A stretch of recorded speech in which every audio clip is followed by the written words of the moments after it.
4장 7절에서 11절 말씀을 보겠습니다. 베드로전서 제4장 7절에서 11절 말씀, 신약성경 381페이지입니다.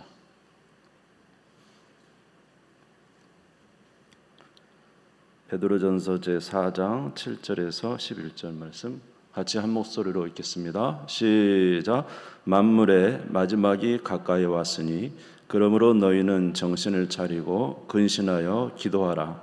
무엇보다도 뜨겁게 서로 사랑할지니 사랑은 허다한 죄를 덮느니라. 서로 대접하기를 원망 없이 하고 각각 은사를 받은 대로 하나님의 여러 가지 은혜를 맡은 선한 청지기 같이 서로 봉사하라. 만일 누가 말하려면 하나님의 말씀을 하는 것 같이 하고 누가 봉사하려면 하나님이 공급하시는 힘으로 하는 것 같이 하라. 이는 범사에 예수 그리스도로 말미암아 하나님이 영광을 받으시게 하려 함이니 그에게 영광과 권능이 세세 무궁하도록 있느니라. 아멘. 아멘. 오늘 밤에도 이렇게 주님의 전에 나와 기도에 동참하신 여러분에게 진심으로 감사를 드리고 변함없이 뜨겁게 기도하는 귀한 밤 되기 바랍니다. 할렐루야. 오늘 베드로전서 말씀을 우리가 새벽에 보고 있지만 한 번 더 보도록 하겠습니다. 오늘 성경에서 보니까 이 시대의 마지막이 가까웠다, 만물의 마지막이 가까웠다 이렇게 말씀하고 있습니다. 베드로전서 4장 7절에 보면은 만물의 마지막이 가까웠으니 그러므로 너희는 정신을 차리고 근신하여 기도하라. 만물의 마지막이 가까웠다라고 하셨거든요. 그래서 이제 베드로후서 3장 뒤에 보면은 만물의 마지막 때는 하나님께서 불심판을 하신다고 했죠. 이제 노아 시대 때는 물로 심판을 이미 하셨고 마지막 때는 불심판이 있다고 그랬습니다. 만물의 마지막이라고 하는 것은 예수님께서 이제 이미 초림하셔서 주님의 귀한 사역을 감당했기 때문에 이제 종말이라고 하면 바로 예수님께서 승천하시고 난 이후에 이제 주님의 재림하실 이 시기를 종말의 시기라고 그렇게 말씀하고 있어요. 그래서 사실은 우리 예수님께서는 모든 일을 다 이루셨습니다. 우리의 구원을 위해서 십자가에 죽으셨고 또 3일 만에 부활하셨고 승천하셨고 더욱이 우리를 위해서 성령을 보내주셨기 때문에 이제는 만물의 마지막이 이미 시작이 된 것이죠. 그리고 만물의 마지막 때에 나타날 징조들에 대해서도 성경에서 말씀을 해주셨습니다. 디모데후서 3장 1절에서 4절에 보면 사람들이 많이 타락할 것에 대해서 말씀하셨어요. 제가 읽어드리겠습니다. 너는 이것을 알라. 말세에 고통하는 때가 이르러 사람들이 자기를 사랑하며 돈을 사랑하며 자랑하며 교만하며 비방하며 부모를 거역하며 감사하지 아니하며 거룩하지 아니하며 무정하며 원통함을 풀지 아니하며 모함하며 절제하지 못하며 사나우며 선한 것을 좋아하지 아니하며 배신하며 조급하며 자만하며 쾌락을 사랑하기를 하나님 사랑하는 것보다 더하며 그랬습니다. 말세에 고통하는 때 사람들이 자기를 사랑하고 교만하고 무정하고 원통함을 풀지 않고 조급하고 자만하고 쾌락 사랑하기를 하나님 사랑하는 것보다 더할 것이다 그랬는데 여러분 오늘날 이 시대가 어떻습니까? 이 말씀이 사실은 그대로 계속 점점점 심하게 진행되고 있다는 것을 여러분 느끼지 않습니까? 만물의 마지막이 가까우고 있는 것입니다. 다니엘서 12장 4절에도 보면은 다니엘아 마지막 때까지 이 말을 간수하고 이 글을 봉함하라. 많은 사람이 빨리 왕래하며 지식이 더하리라. 마지막 때는 사람이 빨리 왕래하며 지식이 더한다 그랬죠. 오늘날 얼마나 빨리 달립니까 사람들이? 아주 그냥 지구도 하루 만에 돌아가려고 하고 뭐 지식은 지금 정보화 시대라 엄청난 지식이 막 돌아다니고 있습니다. 이게 마지막 때 되면 이런 일이 있을 것이라는 말씀을 해 주셨어요. 그래서 우리 하나님의 심판을 보면은 구약 시대에 보면은 가나안 땅의 심판이 그저 그냥 가나안 땅에 하나님께서 심판하시겠다 그래서 심판하신 게 아니라 가나안 땅에 악이 가득 차게 되면 하나님께서 이제 심판하신 것입니다. 이스라엘 백성들이 가나안 땅을 점령해 들어가는 것은 그냥 점령에 들어간 게 아니라 가나안 땅에 악이 가득했어요. 여러분 그 레위기 18장입니까? 거기 보면은 온갖 타락한 그 문화들이 이 가나안 족속의 문화가 하나님께서 심판하지 않으면 안 될 상황이 됐을 때 여호수아가 진격해서 심판하게 된 것을 볼 수가 있습니다. 마찬가지로 이 세대가 이 타락의 정말 극치를 달릴 때 하나님은 불심판하시겠다고 말씀하고 있는데, 오늘날 이렇게 많은 심화된 타락의 징조들이 보이고 있어요. 자연도 좀 말해주는 것 같잖아요. 자연, 온난화도 일어나고 뭐 빙하도 지금 녹아내리고 그렇고 있습니다.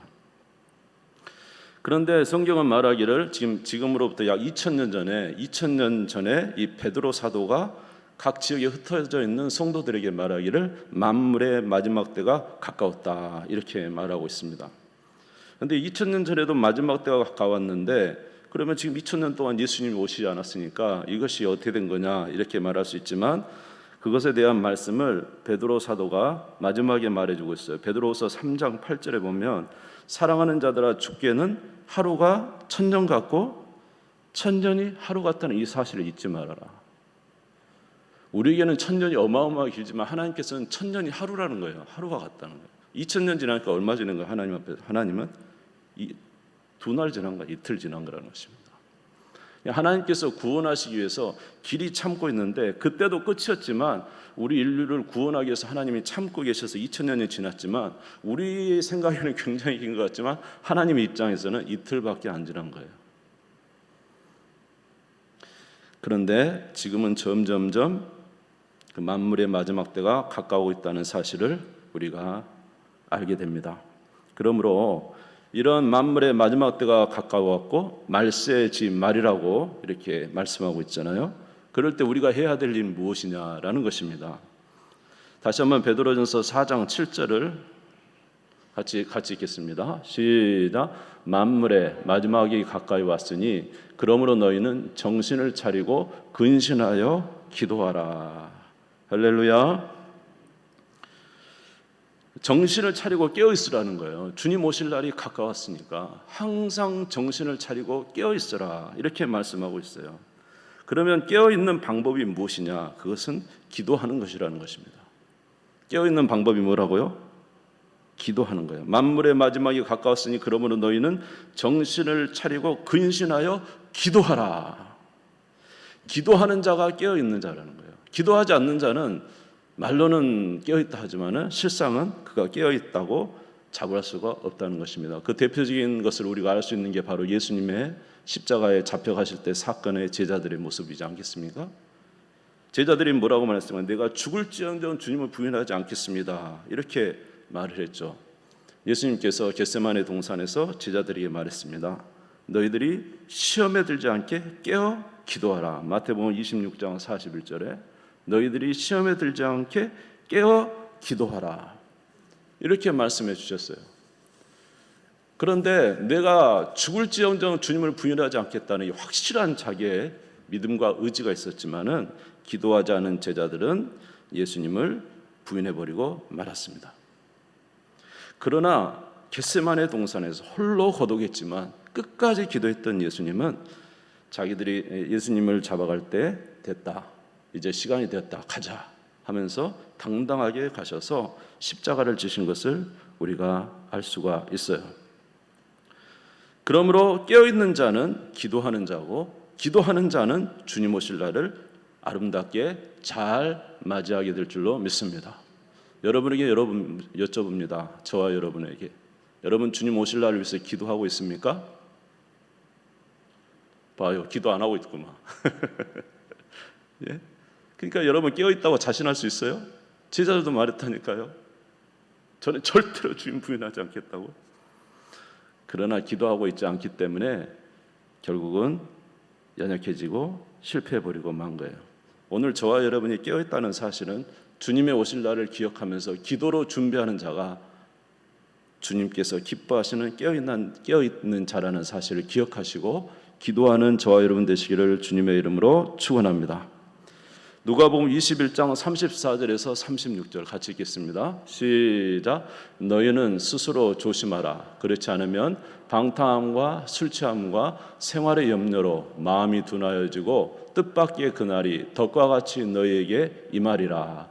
이날은 온 지구상에 거하는 모든 사람에게 임하리라. 이러므로 너희는 장차 올 이 모든 일을 능히 피하고 인자 앞에 서도록 항상 기도하며 깨어 있으라 하시니라. 할렐루야. 기도하는 자가 깨어 있다는 거예요. 기도하는 자가. 그러므로 우리 스스로 너무 자부하지 마세요. 기도하지 않으면서 내가 주님 오실 때 주님을 내가 기쁘게 맞을 수 있다고 자부하지 마세요. 열 처녀가 다 신랑을 기다렸습니다. 그러나 신랑을 기다리는 건 맞죠. 그러나 미련한 다섯 처녀는 등은 준비했지만 기름 준비 못했어요. 등과 기름을 함께 준비했던 자들이 신랑을 맞을 수 있었던 거예요. 그러므로 오늘 말씀이 뭐예요? 만물의 마지막 때가 가까웠기 때문에 정말로 우리는 깨어서 주님의 날을 사모해야 돼요. 예수 그리스도를 사모해야 돼요. 그러기 위해서는 그날을 위하여 주님을 만날 것을 위해서 항상 깨어서 기도하는 자가 되라고 말씀하고 있는 것입니다. 오늘 이 밤에도 주님 오실 날을 준비하여 기도하는 우리 모두가 되시기를 주의 이름으로 축원합니다. 그럼 이렇게 깨어있는 자들에게 몇 가지 부탁을 했어요. 오늘은 이제 이렇게 그냥 한 서너 가지 나열이 되어 있기 때문에 여러분에게 그렇게 말씀을 드리겠습니다. 자, 베드로전서 4장 8절을 같이 읽겠습니다. 같이 읽겠습니다. 시작. 무엇보다도 뜨겁게 서로 사랑할지니 사랑은 허다한 죄를 덮느니라. 아멘. 이렇게 주님의 오실 날을 만물의 마지막 때가 가까울 때 깨어 기도하는 자, 그러한 자는 또 성도들 간에 어떻게 하라고요? 뜨겁게 서로 사랑하라는 거예요. 뜨겁게 서로 사랑하라. 왜 사랑하라 그랬습니까? 사랑은 모든 성도를 묶는 띠가 사랑이기 때문에 그렇습니다. 사랑하면은 서로 연약한 부분이 있어도 다 덮어주게 되죠. 사랑만 있으면 아무리 막 이렇게 힘들고 어려워도 사랑이 모든 걸 덮어버려요. 그래서 허물보다는 사랑이 덮어버리니까 결국은 연합이 되는 거예요. 그렇지만 사랑이 없다면은 불평이 충만하게 되고 안 좋은 것을 들춰내게 되고 결국은 하나가 될 수가 없는 것입니다. 잠언서 10장 12절을 보겠습니다. 같이 읽겠습니다. 시작. 미움은 다툼을 일으켜도 사랑은 모든 허물을 가리느니라. 아멘. 미움은 다툼을 일으켜도 사랑은 모든 허물을 가린다고 말씀하고 있습니다. 그러므로 우리가 서로 사랑할 때 하나가 되어서 함께 주님 오실 날 준비할 수가 있는 거예요. 서로 사랑할 때 우리가 함께 주님의 오실 날을 준비할 수가 있는 거예요. 단단한 띠로 묶어지는 거예요. 그러면 우리가 사랑한다는 건 뭐예요? 그냥 입으로만 사랑하는 것입니까? 사랑한다, 사랑한다 말만 하면 사랑하는 것이 아니라는 것이죠. 사랑은 무엇입니까? 고린도전서 13장 4절에서 7절 여러분이 너무 잘 아시지만 한번 같이 읽겠습니다. 시작. 사랑은 오래 참고 사랑은 온유하며 시기하지 아니하며 사랑은 자랑하지 아니하며 교만하지 아니하며 무례히 행하지 아니하며 자기의 유익을 구하지 아니하며 성내지 아니하며 악한 것을 생각하지 아니하며 불의를 기뻐하지 아니하며 진리와 함께 기뻐하고 모든 것을 참으며 모든 것을 믿으며 모든 것을 바라며 모든 것을 견디느니라. 사랑은 입으로 사랑합니다 말 한마디 하는 게 아니죠. 진짜 사랑은 무엇입니까? 오래 참는 것입니다. 온유하고 시기하지 않는 것입니다. 교만하지 않는 것입니다. 모든 것을 참고 모든 것을 믿고 모든 것을 바라며 모든 것을 견디는 것입니다. 이것이 사랑이라는 거예요. 우리가 왜 이런 사랑을 해야 됩니까? 바로 우리가 이런 사랑을 받았기 때문입니다. 누구로부터? 우리 하나님으로부터. 우리가 아직 죄인 되었을 때 그리스도께서 우리를 위하여 죽으심으로 하나님께서 우리에 대한 자기 사랑을 확증했습니다. 우리가 아직 죄인 되었을 때 하나님이 자기 아들을 주셨어요. 우리가 왜 사랑해야 됩니까? 예수님이 명령하셨어요. 내가 너희를 사랑한 것 같이 너희도 서로 사랑하라. 예수님이 우리를 어떻게 사랑하셨죠? 십자가에 자기 몸 찢어 피 흘려 자기 목숨 내어 우리를 사랑했기 때문에 내가 너희를 사랑한 것 같이 너희도 서로 사랑하라 하셨기 때문에 우리가 그런 사랑을 하는 거예요. 우리 예수님의 사랑에 비견될 수 없지만 오늘 고린도전서 13장에 나온 모든 걸 참으며 모든 것을 믿으며 모든 것을 바라며 모든 것을 견디는 이런 사랑을 해야 된다는 것입니다. 그러므로 이런 사랑이 우리 안에 있으시기를 주님의 이름으로 축원합니다. 여러분, 우리 먼 데 있는 사람은 우리 입술로 사랑할 수 있어요. 먼 데 연약한 사람은, 뭐 이렇게 고난 어렵게 산 사람은 아이고 사랑합니다 말하고 뭐 불이웃 성금을 보낼 수 있죠. 그러나 여러분, 진짜 사랑은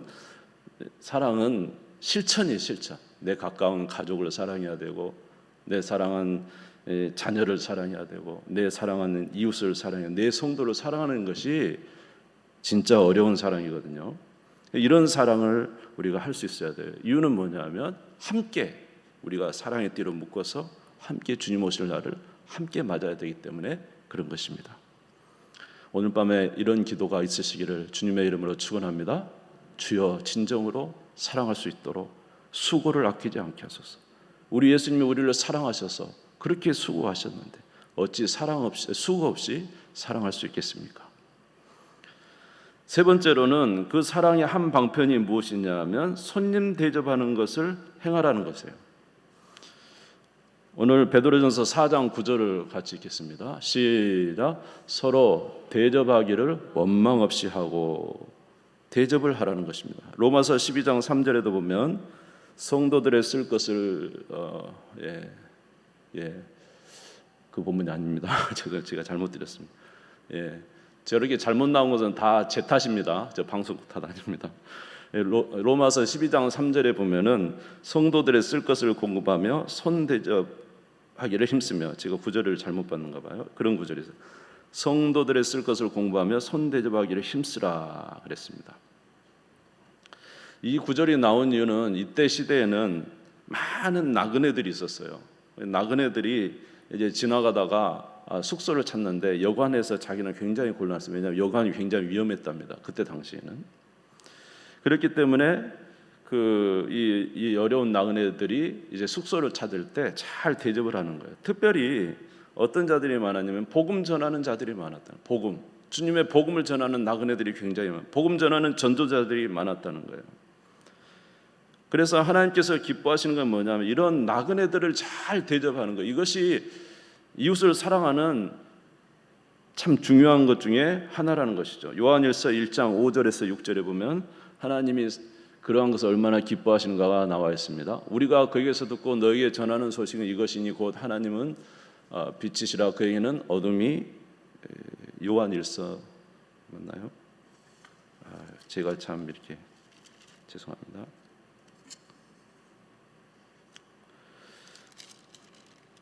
요한 3서인가 봐요. 요한 3서네. 요한 3서 1장 5절 6절. 사랑하는 자여, 내가 무엇이든지 형제 곧 나그네 된 자들에게 행하는 것은 신실한 일이니 그들이 교회 앞에서 너의 사랑을 증언하였느니라. 내가 하나님께 합당하게 그들을 전송하면 좋으리로다. 아멘. 내가 무엇이 형제 곧 나그네 된 자들에게 대하는 것은 신실한 일이다. 나그네를 잘 대접하는 것이 신실한 일이라는 거예요.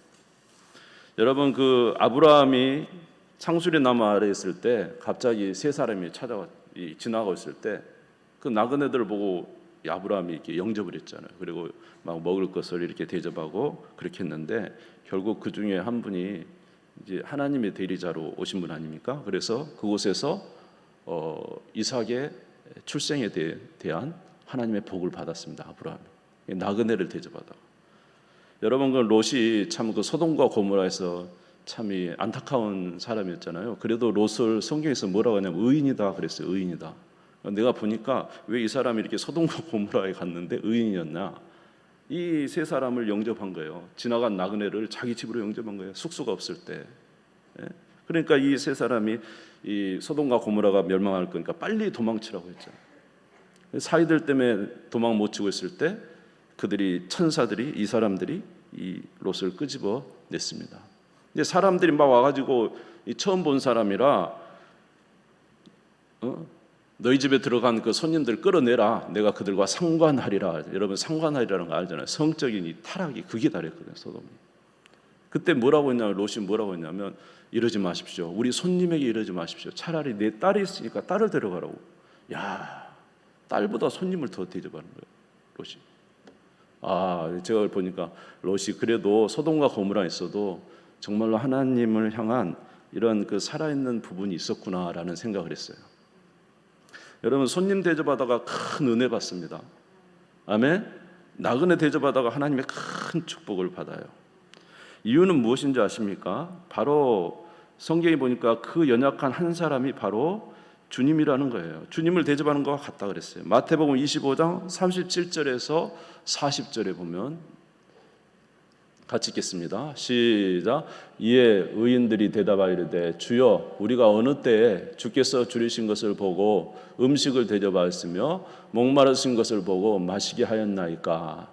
어느 때에 나그네 되신 것을 보고 영접하였으며 헐벗으신 것을 보고 옷 입혔나이까? 어느 때에 병드신 것이나 옥에 갇히신 것을 보고 가서 배웠나이까 하리니 임금이 대답하여 이르되 내가 진실로 너희에게 이르노니 너희가 여기 내 형제 중에 지극히 작은 자 하나에게 한 것이 곧 내게 한 것이니라. 할렐루야. 나그네를 영접한 건 누구를 영접하는 거예요? 주님을 영접하는 거라는 거예요. 그러므로 우리가 이런 나그네 손님 대접하기를 그치지 말라는 거예요. 우리는 어떻게 해야 됩니까?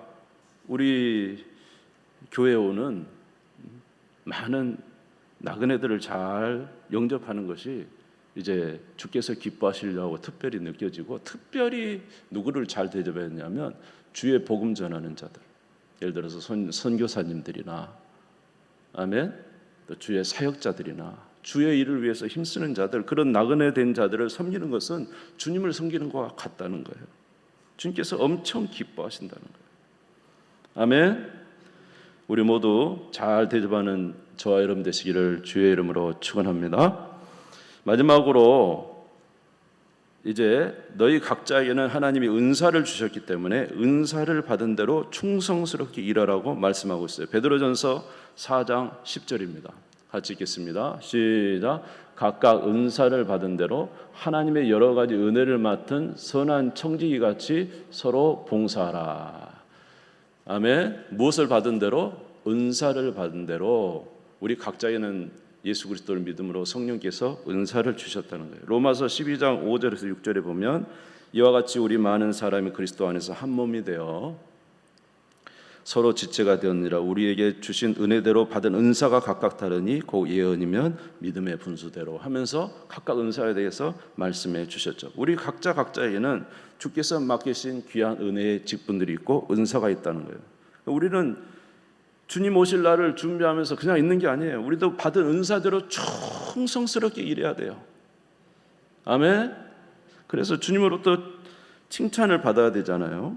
마태복음 25장 22절 23절 너무 잘 아는 구절이죠. 2달란트 받았던 자도 와서 이르되 주인이여 내게 2달란트를 주셨는데 보소서 내가 또 2달란트를 남겼나이다. 같이 읽겠습니다. 그 주인이 이르되 잘하였도다 착하고 충성된 종아 내가 적은 일에 충성하였음에 내가 많은 것을 내게 맡기리니 내 주인의 즐거움에 참여할지어다 하고. 할렐루야. 우리 주신 은사들을 충성스럽게 일해서 주의 칭찬을 받으라는 것입니다. 그런데 이렇게 우리에게 주신 은사를 가지고 일하는 방법이 있다는 거예요. 방법. 베드로전서 4장 11절을 같이 읽겠습니다. 시작. 만일 누가 말하려면 하나님의 말씀을 하는 것 같이 하고 누가 봉사하려면 하나님이 공급하시는 힘으로 하는 것 같이 하라. 이는 범사에 예수 그리스도로 말미암아 하나님이 영광을 받으시게 하려 함이니 그에게 영광과 권능이 세세 무궁하도록 있느니라. 아멘. 우리 각자의 은사를 주셨는데 하나님을 무시하고 말입니다. 하나님의 말씀을 무시하고 내 뜻대로 봉사하고 하나님 무시하고 하나님 주시는 공급한 힘으로 함께 하나님과 함께 봉사하지 않냐고 내가 원하는 대로 다 하고 이렇게 되면 안 된다는 거죠. 우리가 말을 해도 누구의 말씀처럼? 하나님의 말씀처럼 말을 하고. 할렐루야. 봉사를 해도 누가 공급하신 힘으로? 하나님이 공급하신 힘으로 하라. 이것이 무엇입니까? 주님과 함께 일하라 이 말이에요. 성령과 함께 일하라 이 말이에요. 하나님의 말씀대로 일하라 이 말이에요. 아멘. 마지막 날에 주님이 오셨을 때 우리가 열심히 했는데 나 너희 잘 모르겠다. 너는 나하고 전혀 상관없는 일을 했잖아. 이러면 어떻게 하십니까? 그러니까 우리가 충성스럽게 일할 때 주께서 기뻐하시도록 일하라는 거예요. 아멘. 우리가 말을 할 때 마치 누구의 말처럼 말하는 거예요? 하나님의 말씀을 전하는 것이 말을 하라는 거예요. 일을 할 때 누가 공급하시는 것처럼 하나님이 공급하시는 힘으로 하는 것처럼 하라. 이렇게 해서 범사에 예수 그리스도로 말미암아 하나님이 영광을 받으시게 해야 된다는 거죠. 내가 영광이 받으면 안 돼요. 문제가 있어요. 이게 우리는 사역할 때 열심히 한다는데 누구 영광을 위해서 할 때가 많아요. 내 영광, 내 이름 높이려고, 내가 나타나려고. 이게 아니다는 거죠. 우리가 충성스럽게 일할 때는 오직 하나님의 말씀이 드러나야 되고, 우리가 항상 일할 때 누가 영광을 받으셔야 돼요? 하나님이 영광을 받으시는, 주님이 기뻐하시는 그런 일을 감당하도록 일하도록 해야 된다는 것입니다. 골로새서 1장 29절에도 보면은 사도 바울도 그랬어요. 이를 위하여 나도 내 속에서 능력으로 역사하시는 이 역사를 따라 힘을 다하여 수고했어요. 사도 바울도 자기 안에 역사하시는 성령의 역사를 따라서 그의 사역을 수고했다는 거예요. 근데 참 힘든 게 나를 버리고 주님 따라 행하는 게 참 힘들지만, 그러나 우리는 반드시 그 일을 행해야 된다는 것입니다. 그럴 때 주께서 잘하였도다 착하고 충성된 종아 칭찬해 주신다는 거예요. 이해가 되십니까? 말씀을 맺겠습니다. 2000년 전에 이미 종말이 시작됐습니다. 2000년 흘렀지만 수많은 것이 더 진행이 되어 오늘날은 거의 주께서 오실 날이 임박한 것처럼 느껴질 만큼 다급한 그런 마음이 우리에게 듭니다. 우리는 생각할 때 주님이 더디 오신다고 생각하지만 주님은 그렇지 않습니다. 주님은 언제든지 올 수 있어요. 중요한 것은 우리가 뭐라고요? 깨어 기도해서 주님 맞을 준비해야 돼요. 그래서 저와 여러분은 정말로 우리 기도 가운데 주님 오실 때 주님 맞을 준비하며 기도하는 자가 되시기를 주님의 이름으로 축원합니다. 그리고 어떻게 해야 됩니까? 서로 사랑으로 하나 되어 함께 주님 맞을 수 있도록 최선을 다해야 돼요. 나그네를 잘 대접하고, 그리고 주신 은사를 통하여 충성하되, 나의 뜻이 아니라 누구의 뜻 가운데 하나님의 뜻으로 충성하여 마지막 날에 칭찬받는 저와 여러분 되시기를 주님의 이름으로 축원합니다. 주님 세 분